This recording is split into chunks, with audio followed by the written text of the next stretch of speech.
Assalamualaikum warahmatullahi wabarakatuh. Salam sejahtera bagi kita semua. Perkenalkan, saya Yuleknis Transferwijaya, SST MSc, dosen pada program studi D4 Statistika Politeknik Statistika STIS. Video ini dibuat sebagai bagian dari proses penilaian persepsi diri dan unjuk kerja Tridharma Perguruan Tinggi atau disingkat PDD UKT PT dalam rangka sertifikasi dosen tahun 2026, khususnya pada bidang pengajaran. Melalui video ini, saya mendokumentasikan pelaksanaan pembelajaran di kelas, sekaligus menunjukkan implementasi pembelajaran yang berpusat pada mahasiswa melalui aspek delivery, interaction, dan assessment.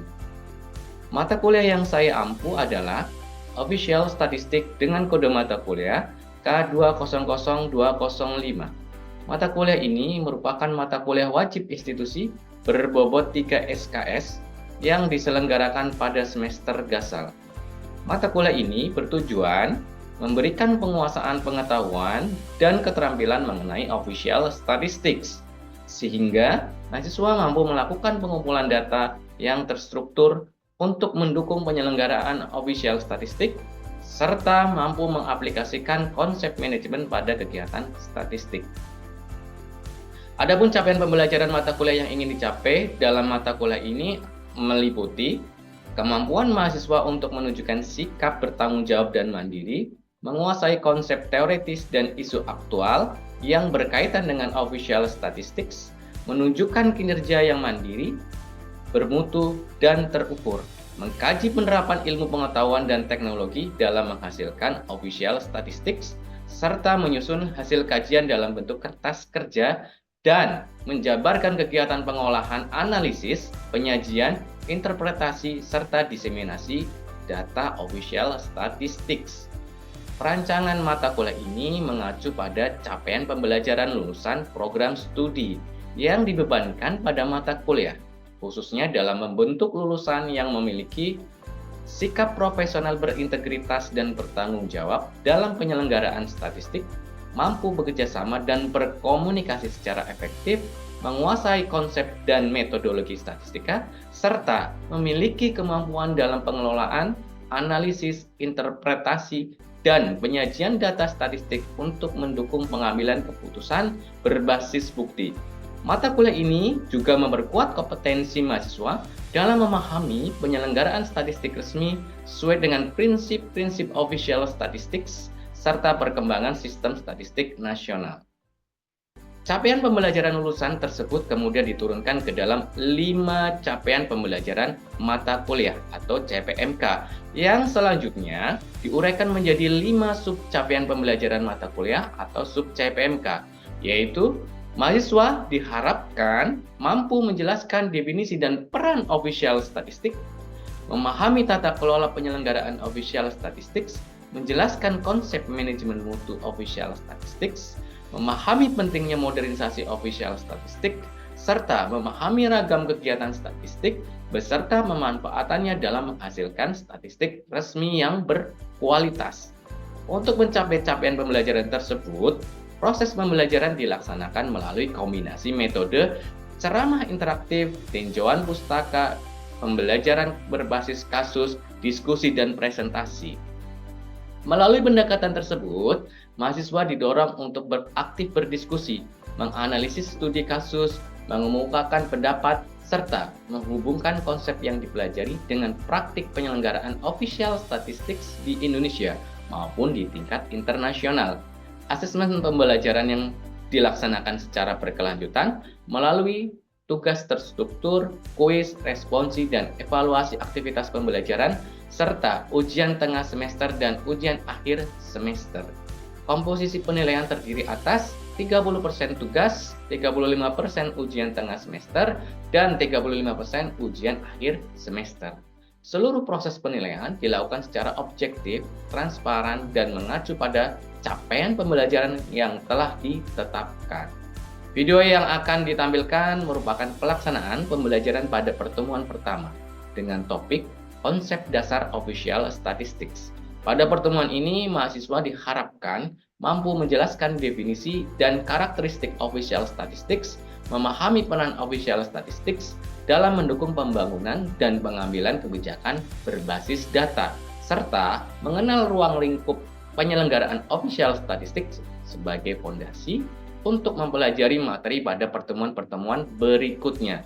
Pembelajaran dirancang melalui penyampaian konsep, diskusi interaktif, tanya jawab, serta asesmen formatif untuk memastikan ketercapaian tujuan pembelajaran. Selanjutnya, mari kita saksikan bersama pelaksanaan pembelajaran pada pertemuan pertama mata kuliah Official Statistics. Terima kasih. Wassalamualaikum warahmatullahi wabarakatuh. Oke, assalamualaikum warahmatullahi wabarakatuh. Waalaikumsalam warahmatullahi wabarakatuh. Selamat pagi dan salam sejahtera untuk kita semuanya. Pagi. Sebelum kita memulai perkuliahan, alangkah baiknya kita berdoa menurut agama dan kepercayaan masing-masing. Dipersilahkan. Doa dicukupkan. Terima kasih teman-teman sekalian. Pada hari ini ya, kita pertemuan pertama teman-teman sekalian ya, kita akan membahas mengenai konsep dasar official statistik ya. Dalam mata kuliah official statistik ya, hal yang paling utama karena pertemuan pertama ya, kita warming up dulu ya, kita bahas konsep dasarnya dulu ya. Oke, pertemuan ini ya saya akan bagi menjadi 3 garis besar ya. Yang pertama adalah konsep dasar, basic konsep daripada official statistik ya. Nanti kita akan belajar ya mengenai apa sih itu official statistik ya, definisinya, kemudian cara memproduksinya dan seperti produknya itu apa gitu ya. Kemudian peran dari official statistik, dan nanti saya akan coba terakhir ya, saya simpulkan dan saya berikan yang namanya tugas mandiri ya. Oke, sebelum kita mulai, kita warming up dulu nih, warming up dulu ya. Untuk kelas ini ya, ada yang sudah pernah dengar atau mungkin tahu ya, apa sih itu official statistik? Ya, silakan. Ya, mungkin mau koreksi juga Ya. ya Pak. Kalau setahu saya, official statistik itu kayak statistik yang diproduksi, diolah, dan juga dirilis oleh badan resmi negara yang emang khusus untuk merilis statistik itu. Mungkin kayak kalau di Indonesia itu BPS-nya gitu Pak. Oke, plus dulu buat Pak Tania ya. Oke. Oke. Baik.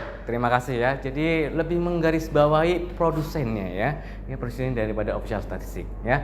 Namun official statistik ini kalau kita bisa bilang tidak sesempit itu ya, teman-teman, akan kita pelajari nanti apa itu sih sebenarnya official statistik, atau kita perlu yang namanya belajar mengenai bagaimana caranya ya. Kemudian produknya apa ya, tidak terbatas kepada yang namanya produsennya.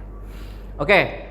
Di depan kita teman-teman sekalian ya, ini ada definisi ya dari official statistik ya, berdasarkan referensi yang saya ambil dari buku Official Statistik 4.0 ya, bukunya Prof. Walter ya, kemudian dari UN ya, yang ada namanya buku Handbook Management and Organization of National Statistical System. Bahwasanya yang namanya official statistik ini bisa didekati dengan 3 cara ya, dengan 3 perspektif. Yang pertama dari sisi who, how, dan what-nya. Nah, nanti ya kita akan belajar dari sisi who itu seperti apa, how-nya seperti apa, what-nya seperti apa ya. Kita mulai yang pertama. Dari sisi who. Who ini lebih menekankan ya mengenai siapa sih ya, atau produsennya ya. Secara garis besar pada umumnya adalah pemerintah ya, melalui Kantor Statistik Nasional. Kemudian kalau how ini proses produksinya ya. Jadi how ini didekati dengan prinsip dasar ya, standar kode dan rekomendasi ya untuk memproduksi namanya official statistik. Sedangkan what ini lebih ke arah produk atau outputnya sih, apa sih yang diproduksi ya. Dari ketiga pendekatan tersebut ya, secara komprehensif kita bisa simpulkan bahwasanya yang namanya official statistik ini merupakan statistik ya. Statistik yang diproduksi ya, tentunya melalui suatu standar yang ketat ya. Jadi kita menyajikan atau kita menjamin kualitas. Kemudian ini yang paling penting ya, dirilis oleh lembaga pemerintah ya, atau produsen ya, yang pada umumnya adalah pemerintah ya, sesuai dengan peraturan perundang-undangan di suatu negara ya, sertifikasi di suatu negara ya, terkait dengan produsennya ya. ya, kepada publik. Nah, publik ini merupakan kata kunci ya, bahwasanya official statistik ini harus bisa diakses oleh semuanya. Oke, kemudian kita akan masuk ke dalam yang namanya prinsip-prinsip utama. Nah, ini yang mendasari ya official statistik produsen atau produsen official statistik di suatu negara dalam menjalankan kegiatan atau aktivitas produksinya ya. Kita harus mematuhi yang namanya prinsip-prinsipnya. Ada 10 prinsip teman-teman sekalian. Yang pertama adalah relevansi ya, ketidakberpihakan, impartiality ya, dan equal access atau akses yang setara. Kemudian professional standar ya, scientific principle, professional ethics ya, atau etika yang profesional itu ya. Yang ketiga akuntabilitas, transparansi, pencegahan misuse atau penyalahgunaan misuse ya. Kemudian sumber data official statistik, confidentiality atau kerahasiaan, legislation, koordinasi nasional ya, kemudian standar internasional atau penggunaan internasional standar ya, kemudian kerjasama secara internasional. Nah, ke-10 prinsip ini harus dipatuhi teman-teman ya. Gunanya apa? Gunanya untuk menjamin kualitas ya daripada yang namanya produk official statistik ya. Oke. Kemudian kita masuk ke komponen WHO ya. Nah, WHO, sistem statistik sebagai ruang kolaborasi official statistik. Di sini teman-teman sekalian ya, produsen official statistik pada umumnya ada di sini ya. Di tataran yang paling luas atau paling umum adalah global system statistik atau sistem statistik global ya. Global Statistical System. Nah, di sini ya teman-teman sekalian, ini banyak produsen ya secara internasional ya, saling berkolaborasi memproduksi official statistik. Di bawahnya ya ada sistem statistik regional atau kalau kita sering kenal adalah ASEAN Stats ya, untuk kawasan regional Asia Tenggara ya. Kemudian di tataran nasional ada sistem statistik nasional atau kita bisa singkat SSN ya, sistem statistik nasional ya. Nah, di dalam sistem statistik nasional itu berisi kolaborator atau produsen-produsen ya yang memproduksi official statistik. Kemudian local statistical system atau masing-masing produsen tersebut ya memiliki mungkin sistem statistiknya yang mandiri ya. Nah, semuanya teman-teman ini terintegrasi satu sama lainnya ya melalui penggunaan standar internasional gitu ya. Jadi kita ini terkait satu sama lainnya ya, antara sistem statistik nasional dengan regional statistical system dengan global statistical system. Kita satu family atau satu keluarga besar ya, produsen official statistik ya. Oke, lanjut. Nah, ini dia. Selain produsen ya, ternyata kita ada user teman-teman ya. Di depan kita ya ada bagan teman-teman ya. Bagan mengenai produsen, penyedia, pengguna official statistik ya, yang terdiri dari NSO atau National Statistical Office ya, Badan Pusat Statistik kalau di Indonesia, penyedia data, kemudian produsen official statistik lainnya, masyarakat pada umumnya, dan pengguna ya. Nah, inilah elemen-elemen dalam penyelenggaraan kegiatan official statistik lah ya. Oke, kemudian selanjutnya adalah user, pengguna teman-teman ya. Ini di depan kita adalah daftar ya pengguna official statistik ya. Di antaranya adalah media, kemudian internasional organisasi ya, pemangku kebijakan, analisis ya, analis maksudnya ya.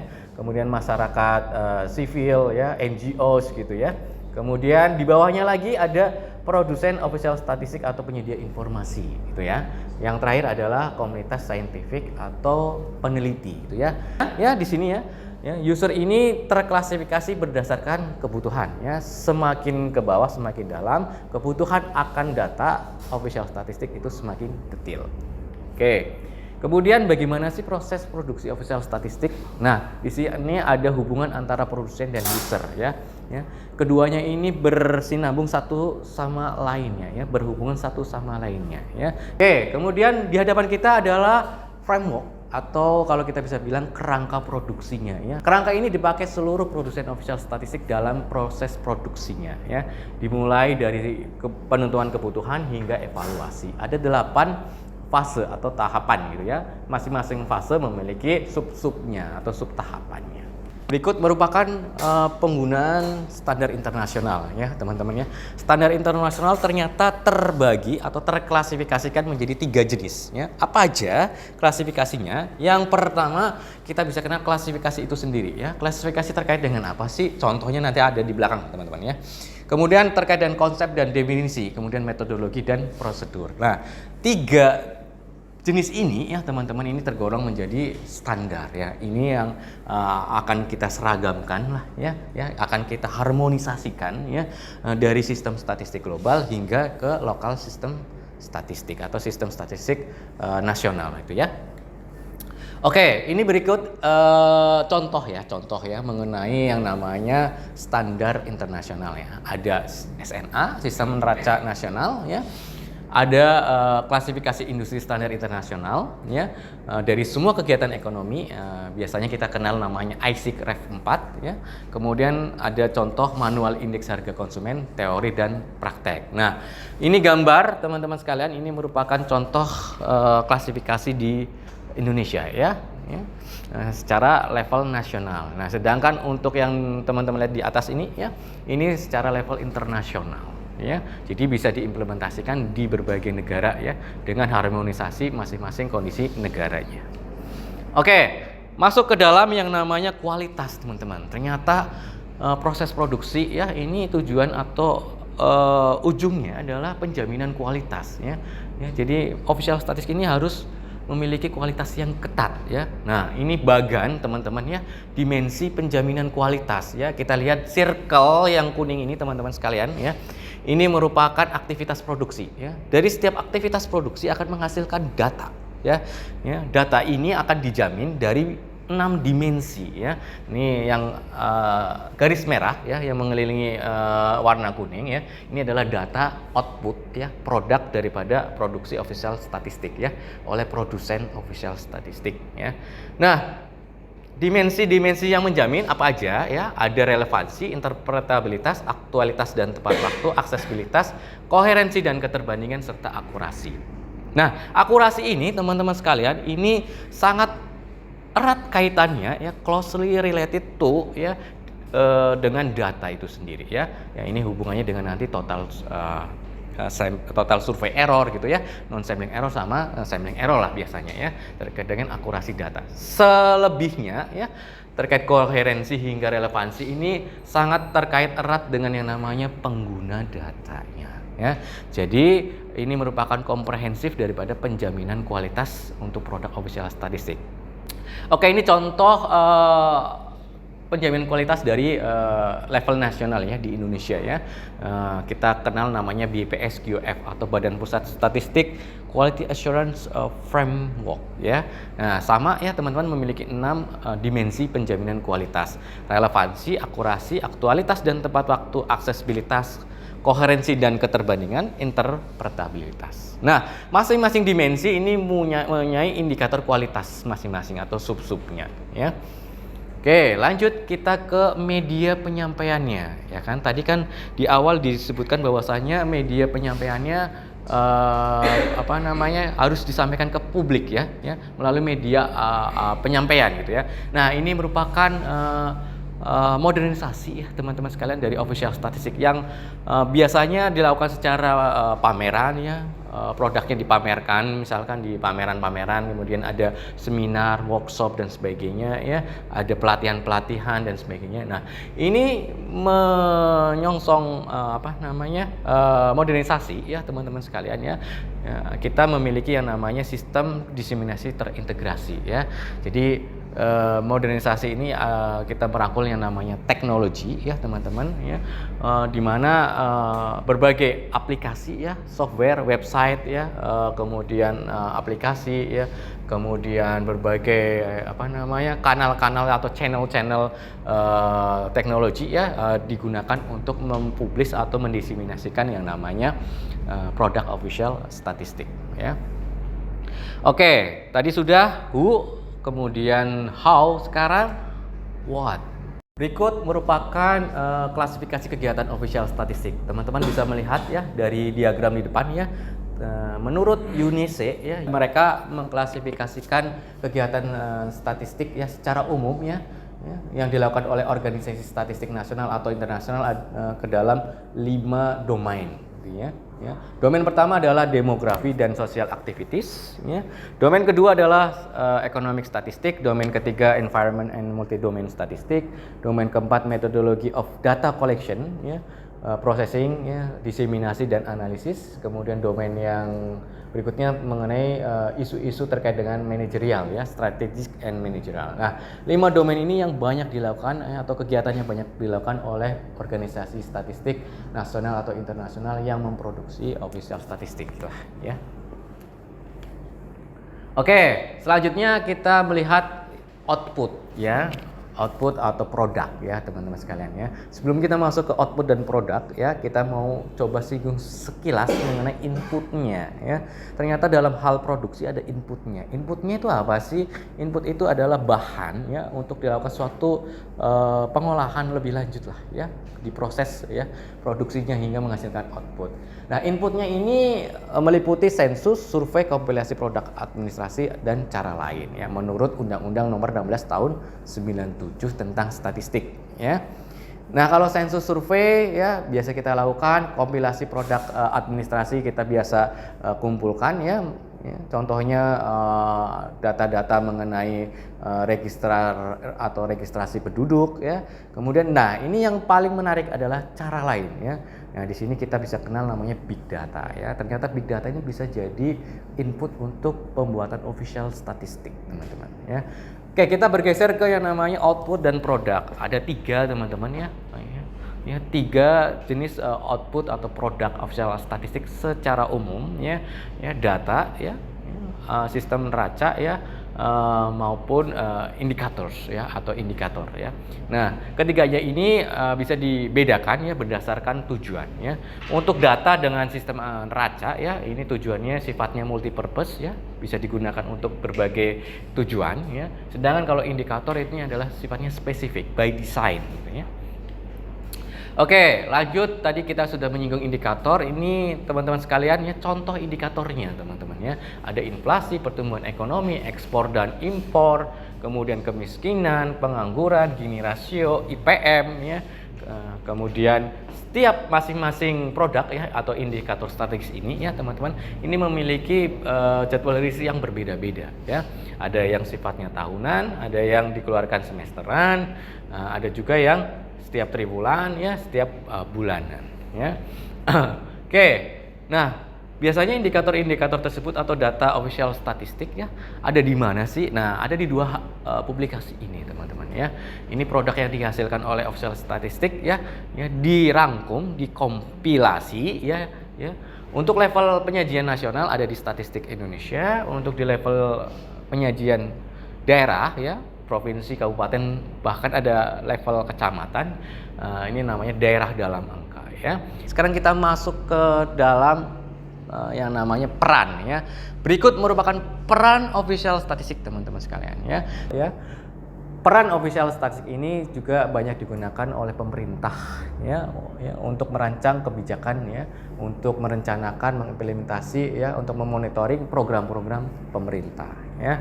Intinya peran official statistik, ya, ini diharapkan dapat memberikan perspektif yang objektif, ya, terhadap pembangunan untuk kesejahteraan masyarakat dan dapat dipertanggungjawabkan, ya. Karena yang namanya official statistik bisa digunakan sebagai evidence atau dasar, ya, pengambilan keputusan, pemantauan dan evaluasi, ya. Oke, sekarang kita mau recap, ya. Nah, kalau udah recap, bentar lagi kita mau udahan nih, ya, mau selesai, ya. Kira-kira siapa yang mau merecap apa sih pengetahuan yang sudah kita dapatkan di hari ini, ya, mengenai konsep dasar official statistik? Ada yang berkenan? Saya, Pak. Oke, silakan. Oke, mungkin dari yang telah dipaparkan tadi, Pak, mengenai official statistik, itu mungkin official statistik sendiri itu merupakan bagian dari statistik. Namun apa yang membedakan dari statistik lainnya, itu yang pertama pastinya karena official statistik itu memiliki landasan hukumnya, itu yang menjadikan dia official. Terus selanjutnya ada pun lembaga yang memproduksi, itu pun tidak semua pihak bisa memproduksinya, tetapi hanya beberapa lembaga-lembaga saja yang memang sudah terpercaya dan mereka sudah menggunakan dasar ataupun standar yang dikukuhkan atau disepakati secara internasional. Terus yang ketiga, dia memiliki standar kualitas yang dijaga dengan ketat berdasarkan hasil dari diskusi ataupun kesepakatan dari berbagai statistisi. Kalau untuk tingkat internasional mungkin di seluruh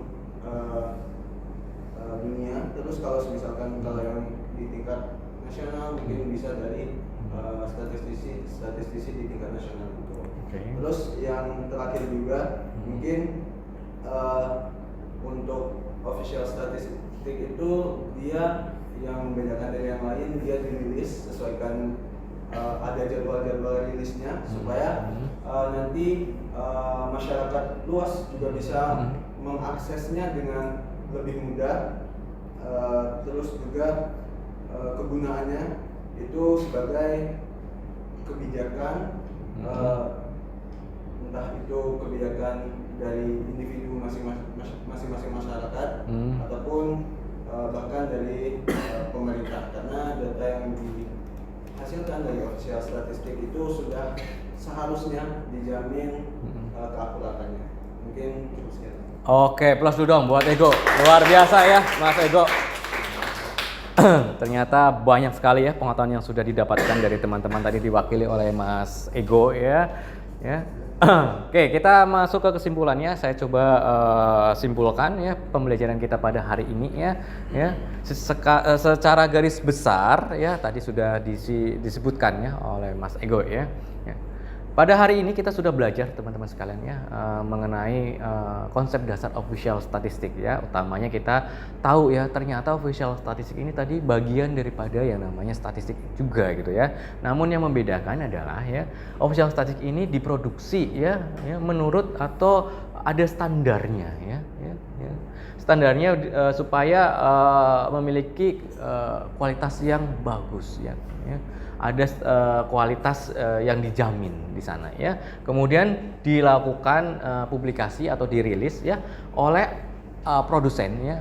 Pada umumnya pemerintah ya, government agencies ya kepada publik. Ada kata publik umum ya, berarti bisa diakses oleh masyarakat secara umum ya, tidak terbatas di pemerintah saja, namun semuanya ya masyarakat baik itu nasional maupun internasional bisa mengaksesnya gitu ya. Oke, ternyata dari kepatuhan prinsip-prinsip tersebut kita mendapatkan karakteristik seperti ini teman-teman ya. Official statistik ini profesional ya, kemudian konsisten ya, aksesibel ya, bisa diakses ya, confidential ya, kemudian independen. Oke. Kemudian yang terakhir adalah tugas mandiri ya. Nah, di depan kita ya teman-teman sekalian ada instruksi bahwasanya nanti teman-teman ya setelah perkuliahan ini teman-teman ya melakukan eksplorasi ya secara mandiri ya untuk mengumpulkan ya atau menyebutkan contoh produk official statistik di Indonesia apa aja sih ya. Termasuk yang dirilis atau dipublikasikan oleh BPS ya, maupun oleh kementerian lembaga ya. Nah, dari contoh tersebut ya, official statistik tersebut atau data tersebut ya, nanti teman-teman coba ya carikan informasi jadwal rilisnya itu kapan sih ya. Kemudian media penyampaian rilisnya itu melalui apa sih ya official statistik tersebut. Ya. Nah, nanti teman-teman sekalian coba tuliskan di Microsoft Word ya. Kemudian nanti disubmit atau diunggah di Google Classroom ya. Paling lambat 3 hari setelah perkuliahan kita ya. Terima kasih ya. Sebelum saya tutup ada yang mau ditanyakan? Wah, mungkin masih pada malu-malu ya. Kalau mungkin malu-malu ya teman-teman bisa email saya ya misalkan atau mungkin datang ke ruangan saya untuk diskusi lebih lanjut terkait dengan mata kuliah ini ya. Terima kasih dari saya. Sebelum kita tutup juga nih ya, kita berdoa dulu ya. Kita berdoa karena diawali dengan doa, kita tutup dengan doa ya. Kita berdoa menurut agama dan kepercayaan masing-masing, berdoa dipersilakan.